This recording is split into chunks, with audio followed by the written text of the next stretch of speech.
Assalamualaikum warahmatullahi wabarakatuh.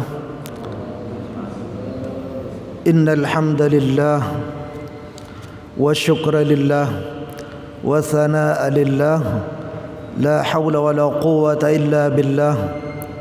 Thumma assalatu wassalamu ala asyrafil anbiya'i wal mursalin sayyidina wa maulana Muhammad sallallahu alaihi wasallam. Alhamdulillah, puji syukur kehadirat Allah Subhanahu wa taala, di mana pada pagi hari ini ba'da salat subuh dengan izin Allah Subhanahu wa taala kita dipertemukan kembali untuk melaksanakan rutinitas seperti biasa, yaitu kajian ba'da subuh.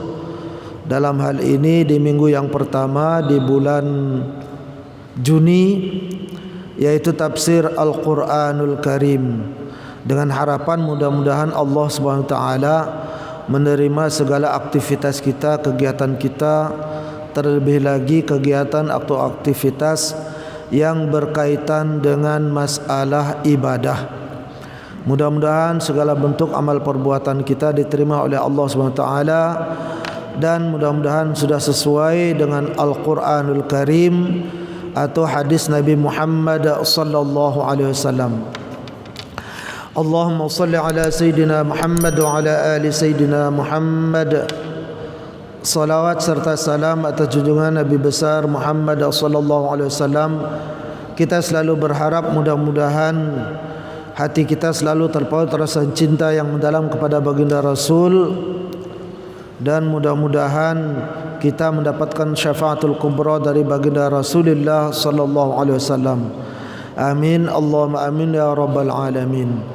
Jamaah salat subuh yang dirahmati Allah Subhanahu wa taala, pengajian tafsir pada pagi hari ini yaitu kelanjutan daripada sebelum Ramadan, yaitu surat Al-Imran ayat 31 yang berkaitan dengan masalah tauhid atau masalah wasilah, atau masalah siapa yang patut dijadikan pengikut dalam kehidupan kita sehari-hari, khususnya yang berkaitan dengan masalah ibadah, sehingga tidak rugi atau percuma kita melaksanakan segala kegiatan, terlebih lagi yang berkaitan dengan masalah ibadah kepada Allah Subhanahu wa taala. Terlebih khusus lagi yaitu masalah ibadah mahdhah, yang tentu syarat dan rukunnya sudah ditentukan oleh syariat yang ada dalam Al-Quran ataupun ada dalam hadis Nabi Muhammad sallallahu alaihi wasallam, yaitu surat Al-Imran ayat 31. A'udzu billahi minasyaitonir rajim. Bismillahirrahmanirrahim.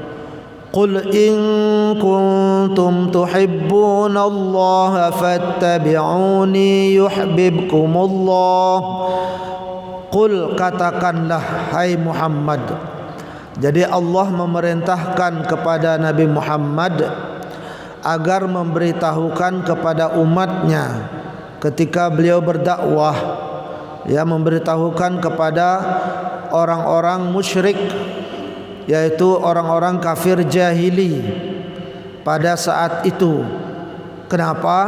Karena mereka itu orang-orang musyrik jahiliyah atau orang-orang kafir jahiliyah itu, mereka itu sebetulnya bertuhan kepada Allah Subhanahu wa taala. Kenapa dikatakan musyrik atau kafir? Karena mereka itu ketika menyembah Allah itu pakai wasilah selain daripada yang sudah ditentukan atau yang ditentukan oleh Allah Subhanahu wa taala. Apa wasilahnya mereka orang-orang kafir musyrik pada zaman jahiliyah itu? Wasilahnya melalui perantara berhala. Kurang lebih ada 360 berhala yang ada di sekitar Ka'bah. Ini awal berhala ini, ya. Jadi berhala ini mulai munculnya pada saat penduduk orang-orang Mekah, orang-orang jahili ini mereka melakukan perjalanan ke suatu negeri Syam. Nah, di sanalah mereka itu melihat patung, melihat orang menyembah daripada patung, yaitu dengan harapan mudah-mudahan dari patung tersebut nanti lebih mujarab lagi, lebih berfaedah lagi, lebih mendekatkan diri kepada Tuhan yang Maha Esa. Di sanalah dilihat, akhirnya dibawalah ajaran itu ke Mekah. Maka ketika sudah sampai di Mekah, mulailah ada inisiatif untuk membikin daripada patung. Nah, patung ini dibikinkan itu memakai orang-orang yang berpengaruh atau orang-orang yang selalu dekat dengan Allah. Dibikinkanlah patung, ya tujuannya itu orang-orang tersebut ketika yang sudah meninggal dunia, para tokoh, orang terkenal atau orang yang sangat berpengaruh, orang yang dekat dengan Tuhan. Nah, itulah mereka sudah meninggal dunia. Nah, itulah yang dibikinkan patung seperti itu, yang berbentuk seperti orang-orang yang sudah meninggal yang masyhur itu, entah itu panglima perang atau orang-orang yang terkenal, pokoknya yang pengaruhnya sangat kuat, atau orang-orang yang dianggap dekat dengan Tuhan. Nah, itulah yang dibentuklah patung seperti mereka-mereka itu. Nah, tujuannya apa? Tujuannya untuk lebih mendekatkan diri, biar lebih langsung, biar lebih lebih dikabulkan, lebih dicintai oleh Allah Subhanahu wa taala. Nah, itulah begitulah cara mereka. Awalnya tidaklah disembah itu patung itu, tidak. Jadi sebagai wasilah biasa saja. Nah, lambat laun seiring berjalannya waktu, bukan sebatas sebagai wasilah saja, justru malah bukankah lebih bagus patungnya saja kita sembah, bahkan itu lebih mujarab, lebih langsung dimakbul oleh Allah Subhanahu wa taala. Jadi mereka itu menghadap kiblatnya itu ya ke Ka'bah memang dari zaman dahulu kala. Makanya itulah sesuai dengan apa yang kita kaji dulu tentang masalah kiblat pada surat Al-Baqarah itu. Kiblat yang pertama itu sebetulnya bukan Baitul Maqdis, bukan di Yerusalem, yaitu yang mana? Ya Ka'bah itu. Nah, itu Ka'bah itulah kiblat yang pertama, cuman dialihkan oleh Allah Subhanahu wa taala ke Baitul Maqdis, yaitu di Yerusalem. Nah, ketika sudah di Madinah, maka pada saat sholat zuhur dialihkan lagi ke Mekah. Nah, itu gara-gara apa? Gara-gara orang Yahudi itu terlalu bangga. Lihat itu orang Islam, mereka beragama Islam, Tuhannya Allah. Nah, itu sama dengan kita. Tapi aneh sekali, agama mereka itu, agama baru mereka itu, kok mereka ngikut menghadap kiblatnya itu ke Baitul Maqdis, yaitu di Yerusalem, Masjid Al-Aqsa. Nah, mana Masjid Al-Aqsa? Nah, ini yang kasih tahu biar enggak jadi bahan ledekan dari orang-orang kafir nanti, terutama orang-orang yang benci kepada Islam. Nanti malahan ditertawakan. Masjid Al-Aqsa, tempat Mi'rajnya Nabi Muhammad, di sana itu di depannya itu ada batu besar.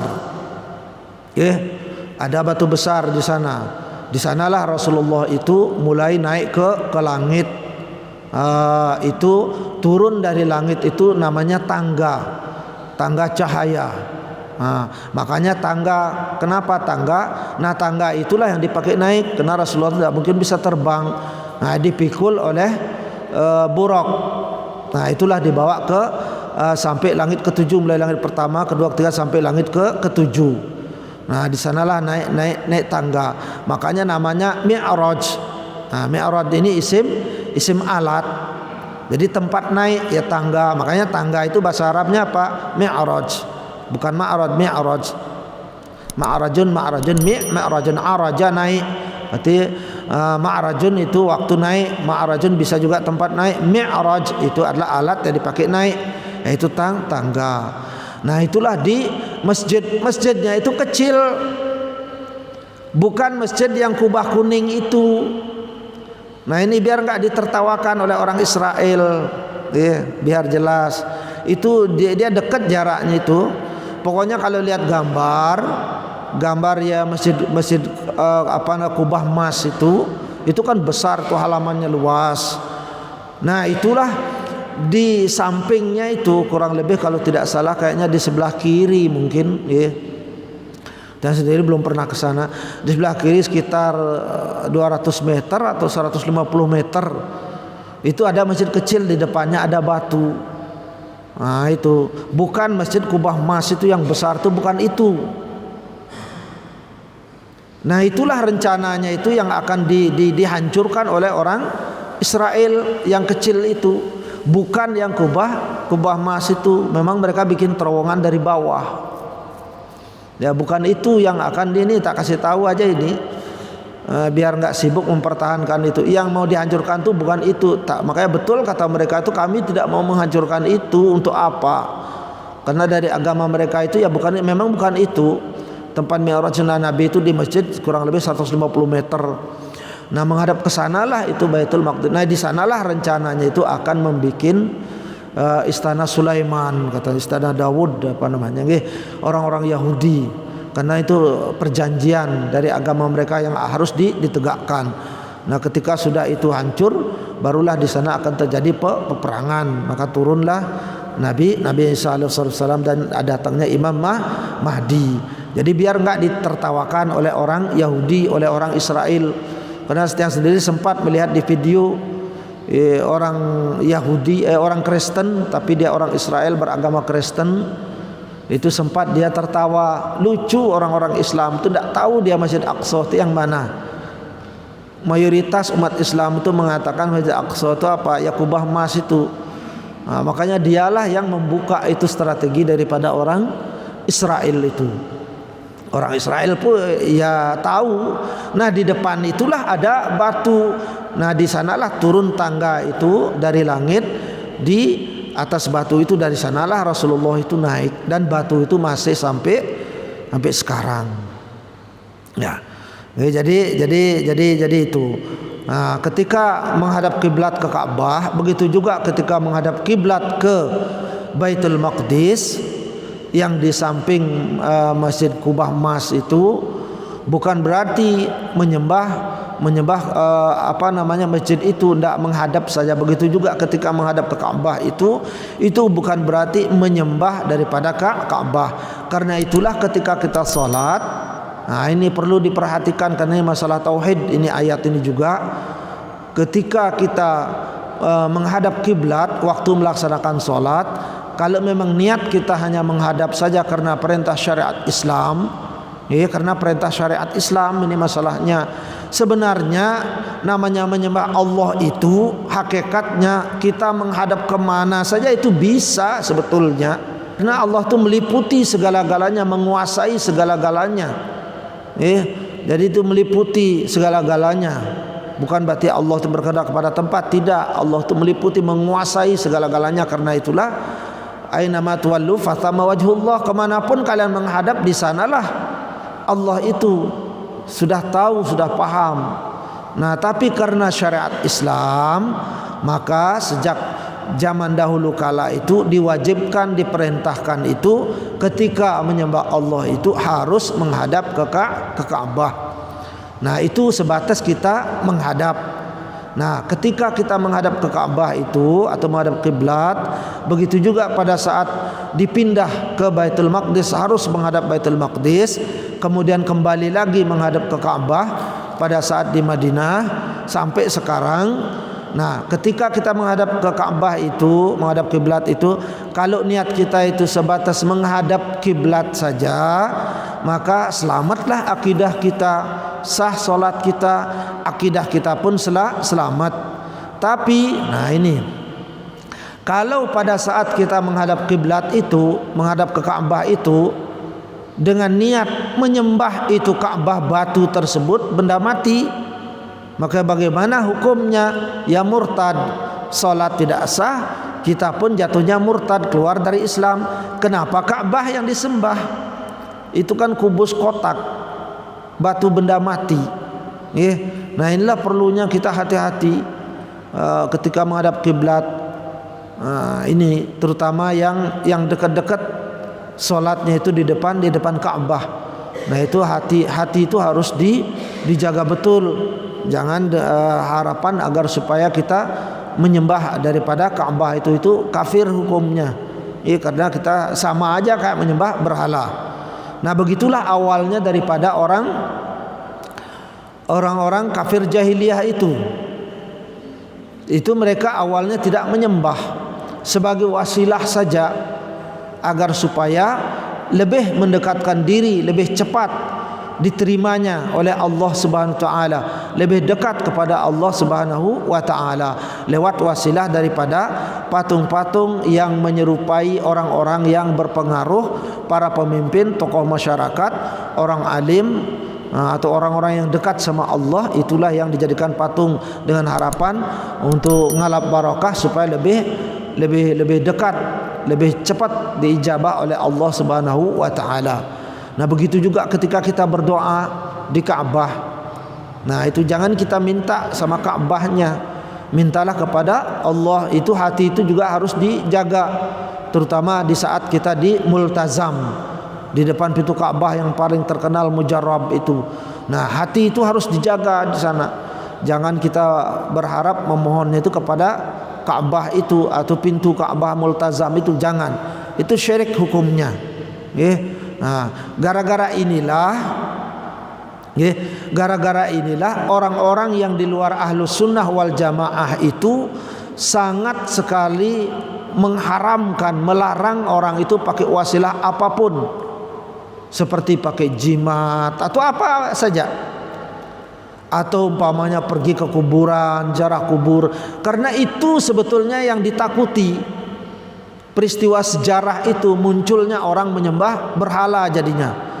Awal-awalnya wasilah lambat laun itu bagaimana sebaiknya patungnya aja langsung disembah. Ini kan patung ulama, patung kiai katanya, gambarnya.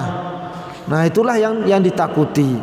Walaupun sebenarnya nggak apa-apa, sekedar wasilah biasa, wasilah kepada baginda Rasul, kirim Fatihah kepada ulama, mudah-mudahan ada barokahnya. Tapi jangan sampai menyembahnya. Itu asal muasalnya terjadi penyembahan di Mekah.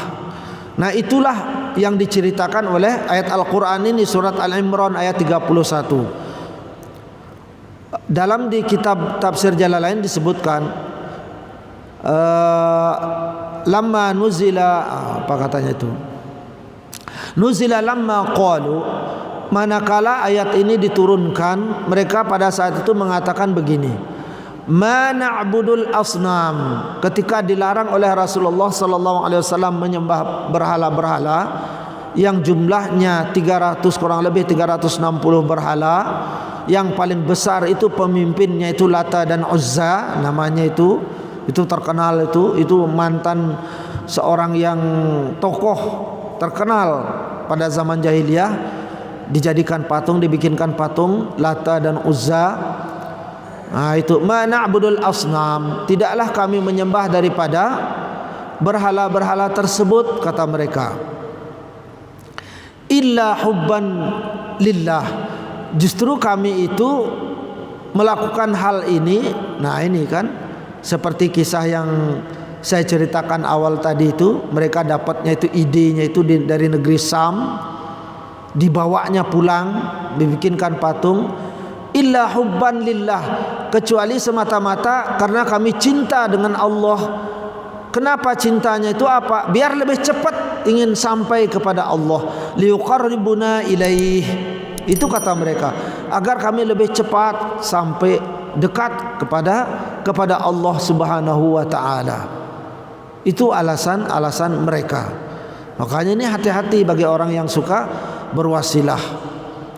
Tapi kalau ziarah biasa-biasa ya silahkan. Memang barokahnya orang alim ulama itu memang tinggi, orang yang kekasih Allah itu. Tapi jaga hati, jangan sampai beliau itu menjadi asal muasal sebab musabab. Jangan di hati seperti itu. Ya memang kalangan daripada orang-orang di luar Ahlus Sunnah wal Jamaah itu memang cepat sekali menghukumkan orang wasilah sedikit itu murtad atau keluar dari Islam, padahal belum tentu juga. Belum tentu. Banyak orang mengatakan begitu, ngapain ziarah kubur, itu musyrik, wasilah-wasilah itu musyrik. Banyak sekali, tapi banyak yang tidak sadar. Banyak di antara mereka itu tidak sadar. Ketika mereka itu berobat ke dokter, dengan gampangnya mengatakan saya bisa sembuh itu disebabkan karena Pak dokter itu luar biasa. Coba kalau saya enggak berobat di dokter itu enggak bakalan sembuh. Padahal mereka sering mengatakan enggak boleh minta barokah ke sana, wasilah ke. Nah, ketika wasilah ke dokter dan kebetulan Allah menyembuhkan, langsung dia mengatakan luar biasa, Pak dokter itu hebat. Kalau saya enggak berobat ke sana, saya tidak akan sembuh. Kalau menurut ilmu tauhid yang murni, sudah keluar dari Islam, murtad hukumnya. Itu ilmu tauhid. Apapun itu. Sebab kita makan, gara-gara kita makan inilah sehingga penyebab saya itu bisa jadi kenyang. Itu akidah yang muncul dalam murtad. Kalau mau jujur-jujuran dalam ilmu tauhid, biar sekalian bicara tauhid. Bukan hanya sebatas kita ziarah ke kubur, ke para ulama, bukan hanya itu saja, tapi itu pun belum tentu. Nah itu hanya wasilah biasa, tapi faktor utama hakikat penyebabnya itu adalah Allah Subhanahu wa taala. Begitu juga ketika kita ke dokter, itu sebatas wasilah saja. Begitu juga ketika kita ingin kenyang, kita makan, itu sebatas wasilah saja, tapi bukan faktor utama, penyebab utama orang itu bisa kenyang, bukan dokter penyebab utama orang itu bisa sembuh, bukan. Kalau kita mau jujur-jujuran, ingin berbicara masalah tauhid yang murni, jaga itu hati. Jangan salah satu pihak kita menilai bahwa itu adalah ziarah ke makam, padahal belum tentu orang itu musyrik, langsung dituduh itu musyrik. Tidak boleh, murtad, syirik. Tapi dengan sendirinya datang ke dokter, makan sekenyang-kenyangnya. Kalau saya enggak makan, enggak bakalan mungkin saya bisa kenyang. Makan inilah penyebab utama saya bisa kenyang. Jatuh sendiri, dah murtad. Ini kalau mau jujur-jujuran bicara masalah ilmu tauhid. Itu semua tergantung daripada hati kita. Nah, kalau kesalahan dulu itu patungnya itu yang langsung disembah oleh orang-orang jahiliyah ini, awalnya tidak, tapi ujung-ujungnya kepikiran di antara mereka itu, bukankah sebaiknya patungnya saja kita sembah? Dia kan orang yang dekat dengan Allah pada masa hidupnya, barokahnya tinggi, biar kita lebih dekat kepada Allah daripada kita tidak nyembah patung. Awalnya tidak nyembah patung, hanya menghadap biasa saja, padahal mestinya menghadapnya itu ke kiblat. Naruh aja patung biar lebih barokah. Akhirnya ujung-ujungnya, bukankah lebih bagus patungnya saja kita sembah, katanya. Akhirnya patunglah disembah. Secara logika, kalau patungnya kita sembah langsung sebagai wasilah, bukankah lebih mujarab lagi? Allah lebih cinta. Makanya itu illa hubban lillah, kecuali hanya semata-mata karena cinta pada Allah. Nah, itu alasan mereka. Nah, karena itulah akhirnya turun ayat ini untuk merubah semua itu. Liuqarribuna ilaih, agar kami bisa lebih dekat. Jadi patung-patung inilah yang akan membawa kami dekat kepada Allah. Padahal tidak. Itu karena itu, apalagi itu benda mati. Jadi asnam atau berhala itu benda mati, batu. Sama dengan Ka'bah itu batu.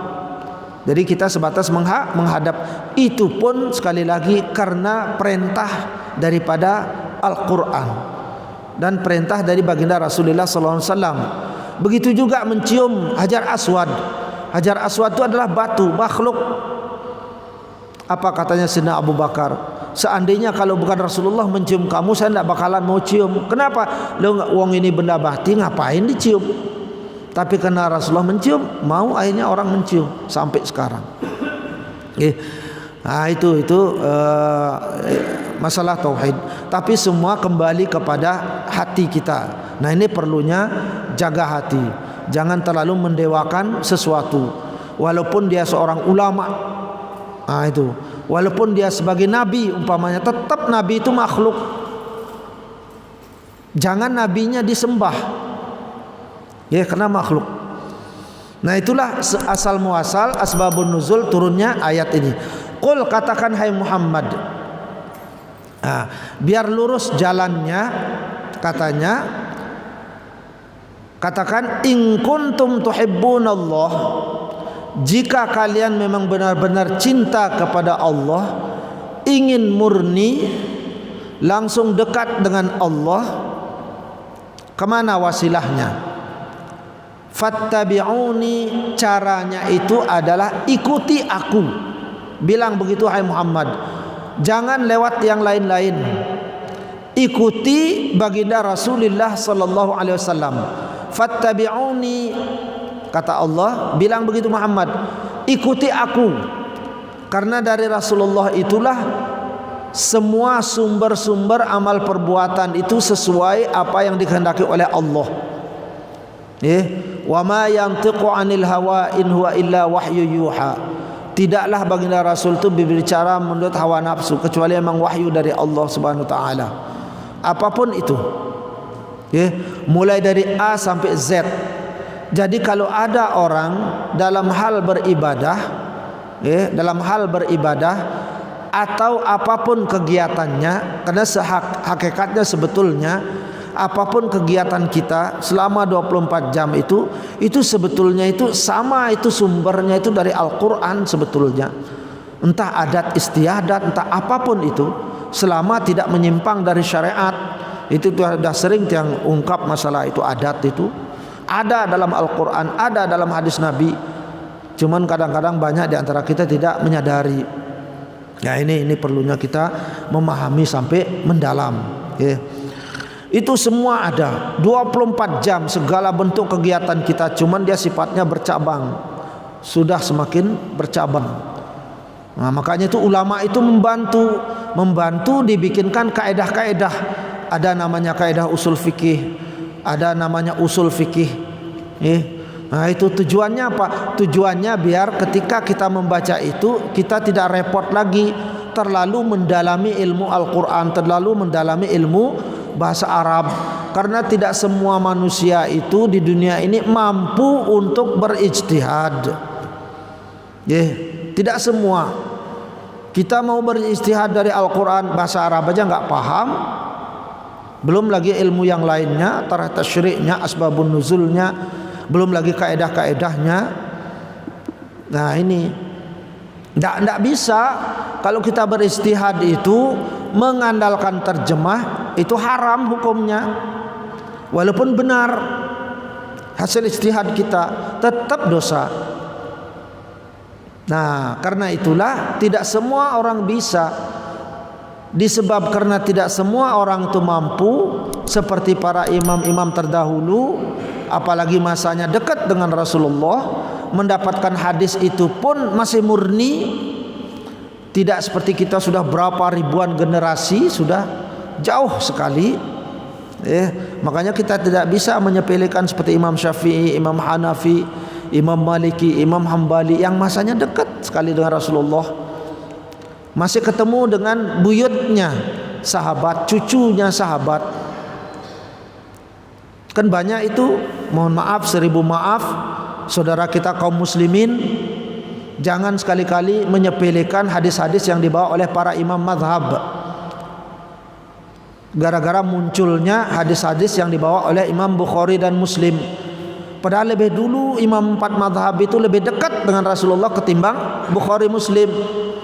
Imam Bukhari Muslim itu generasi jauh, berapa abad kemudian. Bukan berarti merendahkan Bukhari Muslim, tidak. Tapi seyogyanya hadis yang dibawa oleh para imam 4 ini, apalagi beliau kesana kemari merantaunya, ketemu dengan generasi keturunan ini langsung. Kalau Imam Bukhari Muslim mencari hadis kan beberapa generasi sudah itu. Nah, ini perlu diperhatikan. Jangan langsung mentang-mentang itu berarti hadis Imam Syafi'i keliru, dia dianggap dhaif, dianggap palsu. Ya enggak. Beliau juga para imam itu perawi hadis sama. Dan menurut suatu riwayat mengatakan justru malah Imam Bukhari, Muslim dan Imam hadis ini bermadhabnya juga kepada Imam Syafi'i. Jadi demikian. Qul in kuntum tuhibbunallah, jika kalian betul-betul cinta kepada Allah, ingin murni tauhidnya kepada Allah, fattabi'uni, maka ikutilah aku. Ikutilah baginda Rasulullah sallallahu alaihi wasallam dan ikuti para ulama yang membawa daripada ajaran baginda Rasulullah sallallahu alaihi wasallam. Seperti orang ahlu sunnah wal jamaah. Karena itulah orang ahlu sunnah wal jamaah itu ketika mau mencari ilmu tu lihat dulu gurunya siapa, sanad ilmunya kemana, sampai enggak sanad ilmunya ke Rasulullah. Nah kan sering itu kita lihat di video-video YouTube itu, guru saya sanadnya ini tahu sampai kepada sahabat, sampai kepada baginda Rasul. Jadi tidak sembarang. Kalau sembarang bahaya, bisa jadi radikal, bisa jadi enggak karuan, bisa jadi menyesatkan dan lain sebagainya. Maka muncullah paham-paham baru. Yuhibbukumullah, niscaya Allah itu akan mencintai kalian. Maksudnya apa? Niscaya Allah itu akan menerima segala bentuk amal ibadah kalian atau amal perbuatan kalian. Annahu yusibukum, itu terletak penafsirannya yuhibbukumullah ini. Justru niscaya Allah itu akan memberikan pahala atas perbuatan kalian dari segi akidahnya tepat, tauhidnya tepat, amal fikihnya tepat, amal perbuatannya sesuai dengan bidang fikihnya tepat, ada sanadnya langsung sambung kepada baginda Rasul, tidak sembarang milih guru. Makanya kalau ngaji itu cari guru, berguru apapun itu. Tidak cukup walaupun kita hafal Al-Quran kemudian pintar membaca kitab-kitab Arab, kita baca sendiri langsung kita alim, tidak bisa. Seandainya bisa begitu, orang Arab itu hebat-hebat semua. Nah buktinya banyak kali orang Arab itu awam-awam sama kayak kita.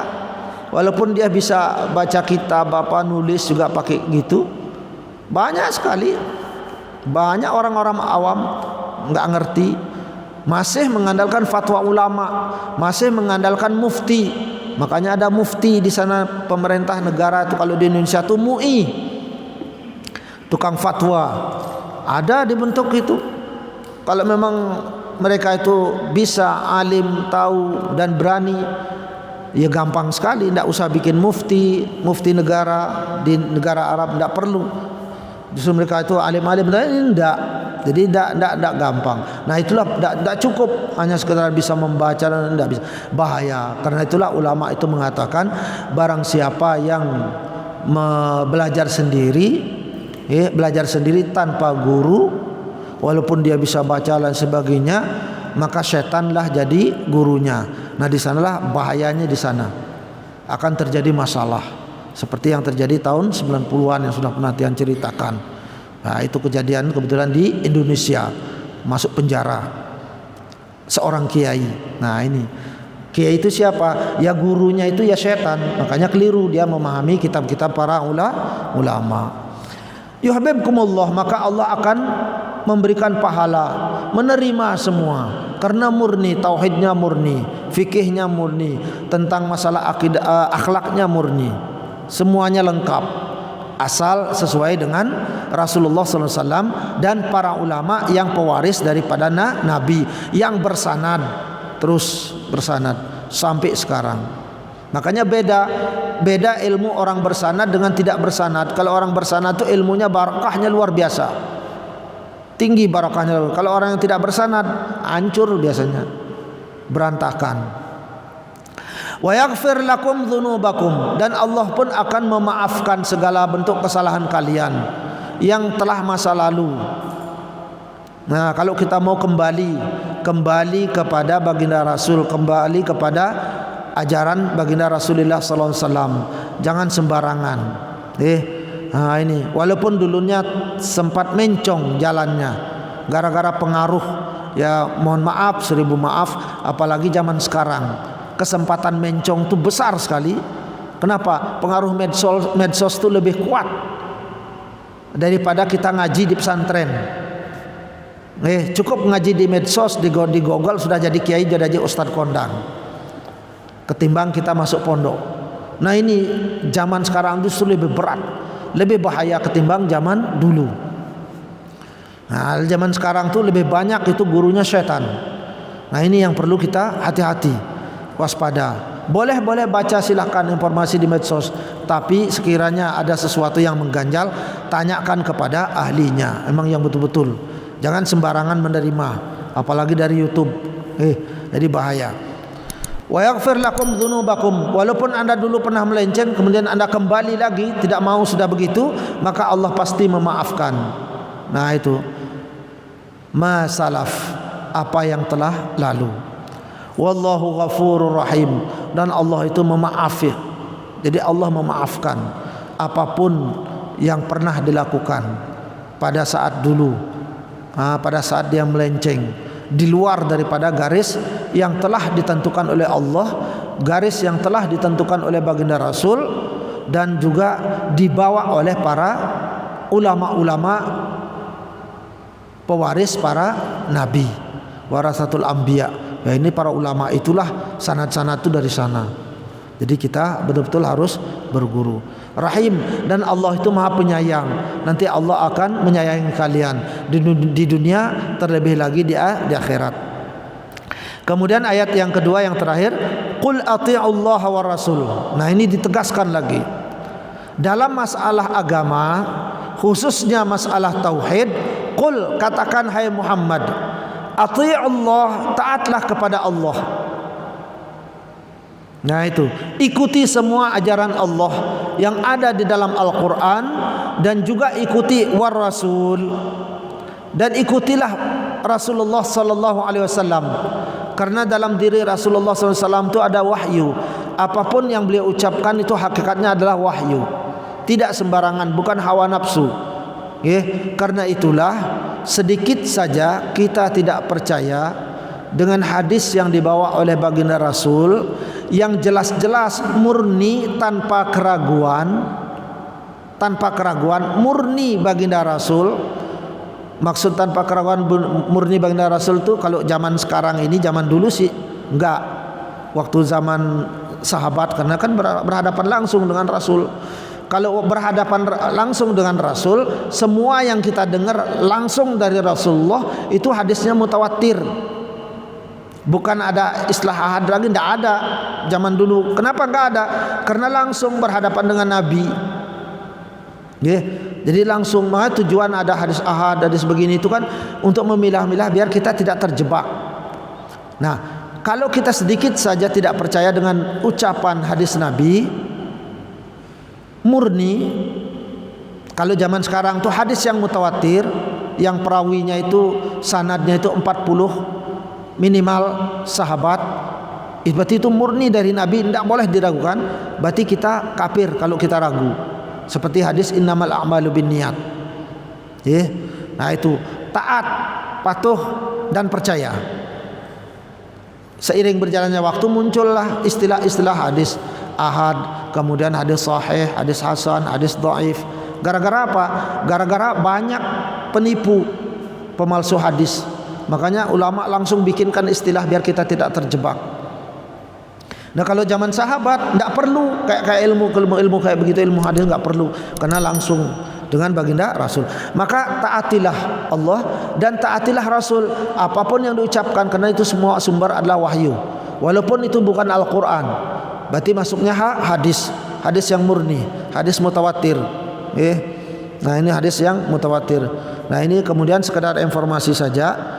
Kalau ada umpamanya suatu organisasi yang mengatakan bahwa hadis mutawatir itu cukup sanadnya itu satu saja, itu jangan dipercaya. Itu aliran yang berbahaya, aliran yang membawa fitnah sampai zaman sekarang. Itu jangan diikuti. Sudah menjadi musuh negara seluruh dunia. Nah itu jangan diikuti, tidak ada seperti itu. War rasul, jadi apapun minat tauhid, penafsirannya terutama masalah tauhid. Nah ini kemurnian tauhid ini yang perlu hati-hati, seperti yang ceritakan awal tadi itu. Nah itu jaga hati, jangan sembarangan beriktikad di hati itu, hati-hati, bahaya. Ini kalau kita mau jujuran berbicara masalah tauhid murni, karena tauhid murni itu tidak cukup hanya di bibir saja. Di bibir bilang ini musyrik, entar ketika dia sudah kenyang, kenapa anda bisa kenyang sampai buncit perutnya karena hakikatnya saya makan, kuat makan katanya. Murtad sudah itu. Kok Anda bisa sembuh padahal sulit orang menyembuhkan? Oh, karena saya berobat di dokter A. Hebat sekali dia itu. Nah, itu dalam hatinya bilang gitu. Berarti sudah murtad, sudah musyrik. Itu namanya nyembah berhala. Fa in tawallau, maka jikalau Anda menolak, a'radu anhu. Jika Anda menolak, tidak mau mengikuti Allah, tidak mau mengikuti Rasul, dan juga para warasatul anbiya, yaitu para ulama yang memang betul-betul bersanad, fa innallaha la yuhibbul kafirin. Sesungguhnya Allah tidak suka dengan orang-orang yang kafir. Berarti kan kafir jadinya. Yeah. Ada ulama memberikan hadis, dan hadis ini kebetulan hadisnya mutawatir, lalu kita enggak percaya, berarti murtad sudah. Tapi kalau hadis yang ahad, yang sanadnya kurang dari 40, walaupun hadisnya sahih, mau percaya silahkan, enggak juga enggak apa-apa, karena ini masih ada keraguan. Walaupun itu sahih, bisa jadi benar, bisa jadi juga tidak. Begitu juga ketika kita bawa hadis sahih yang derajatnya ahad, ini menurut pandangan lahiriah itu sahih hadis itu, tapi hakikatnya kita nggak tahu. Bisa jadi hadis yang kita gemor-gemorkan waktu ceramah bahwa ini hadisnya sahih, dibawa oleh Ibnu Hibban, terkenal, ini sahabat yang hafalannya luar biasa, tapi hakikatnya belum tentu. Belum tentu, kecuali hadis mutawatir ya. Makanya itulah sebabnya dia kedudukannya ahad. Boleh Anda percaya, boleh tidak, walaupun dia sahih. Nah itu. Tapi jangan juga menyalahkan, jangan. Nah itu yang perlu. Nah seperti ini, meriwayatkan Al-Quran, menyusun Al-Quran sampai jadi begini, ini semua berdasarkan hadis mutawatir, bukan hadis ahad. Tiap hadis mutawatir pasti sahih. Kalau hadis ahad, belum tentu tiap-tiap hadis ahad itu sahih, belum tentu. Ada hasan, ada dhaif, bahkan ada yang palsu. Nah itu. Fa innallaha la yuhibbul kafirin, dan Allah itu tidak suka dengan orang-orang yang kafir. Jadi jatuhnya musyrik kalau tidak mengikuti apa yang diajarkan oleh Allah, yang diperintahkan oleh Allah, dan apa yang dibawa oleh baginda Rasulullah atau diajarkan oleh Rasulullah SAW, dan juga oleh para ulama yang betul-betul ilmunya yang didapat itu benar-benar bersanad. Nah itu Nah jadi itu kesimpulannya adalah bahwa yang pertama, jagalah akidah murni kita, jangan sembarangan beretikad di hati. Ya kalau secara mulut tidak apa-apa, tapi hati itu jaga. Karena dia hidup di dunia itu sebab musabab itu ada. Kalau kita makan, ya sebab musababnya itu duniawinya itu adalah kenyang. Tapi pada hakikatnya bukan makanan itu yang mengenyangkan. Itu etikad di hati itu dijaga. Kemudian kita ikut suntik virus, vaksin COVID-19 biar tidak kena virus. Hakikatnya apakah itu vaksin itu ya? Bukan, hakikatnya bukan. Itu hanya sebab musabab duniawi saja. Jangan beretikad keyakinan di hati bahwa dialah yang menyebabkan saya tidak kena virus atau kebal virus. Jangan. Kalau mau bicara tauhid, akidah murni. Begitu juga ketika kita jualan, gara-gara saya hebat, umpamanya itu berjualan ilmu ekonomi saya hebat, saya jadi kaya berhasil. Jangan beretikad seperti itu di hati. Tersebut juga masalah ini di Tanbihul Ghafilin. Kita punya ulama yang sering diajak oleh orang-orang Ahlussunnah wal Jamaah. Ada di sana juga bilang begitu. Memang betul itu. Jangan gara-gara Anda hebat berbisnis lalu Anda menjadi kaya berhasil bisnisnya. Oh itu sebab saya, karena saya rajin, karena ilmu saya, ilmu bisnis saya sampai S3, SS, sampai profesor doktor ekonomi, makanya saya berhasil bisa jadi kaya. Jangan begitu etikadnya. Tapi kalau sebab-sebab duniawi di mulut ya tidak apa-apa. Tapi di hati jangan sampai beretikad hakikat seperti itu. Nah inilah yang dibicarakan oleh ayat ini tentang tauhid, jaga itu hati. Yang kedua, jangan sekali-kali kita mengikuti siapapun, walaupun ulama besar masyhur, kalau sanad ilmunya belum jelas. Dia alumni mana, tamatan mana. Kalau Salatiyah Mekah jelas, Ummul Qura jelas sanadnya, Al Azhar apalagi jelas sanadnya, ulama-ulamanya. Begitu juga pondok pesantren yang ada di Indonesia. Nah, itu dicek, itu perlu ketika kita masukkan anak kita ke pondok.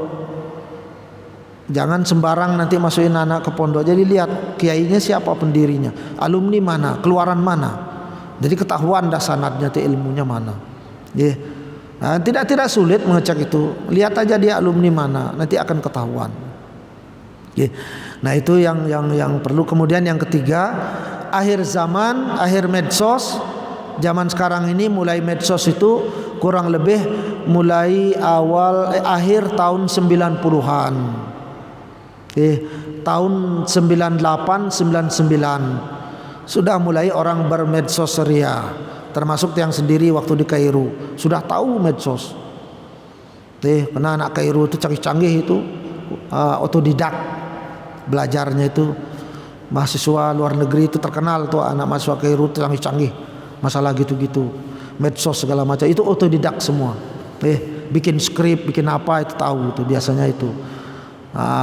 Gimana pokoknya canggih, pokoknya kayak orang ahli. Itu otodidak gitu. Itu kata orang-orang mahasiswa luar negeri sih, kata mereka. Ketika kita kerja di Arab Saudi ketemu mahasiswa dari Eropa, Amerika, mereka pun mengakui. Kalau itu yang sendiri tidak canggih karena nggak berminat, hanya sekedar paham saja. Jadi itu kesimpulannya. Mudah-mudahan Allah SWT menjaga iman kita, tauhid kita, terutama menjaga hati kita sehingga kita benar-benar bertauhid yang murni. Dan semoga nanti ketika Allah memanggil kita benar-benar dalam keadaan husnul khatimah. Amin.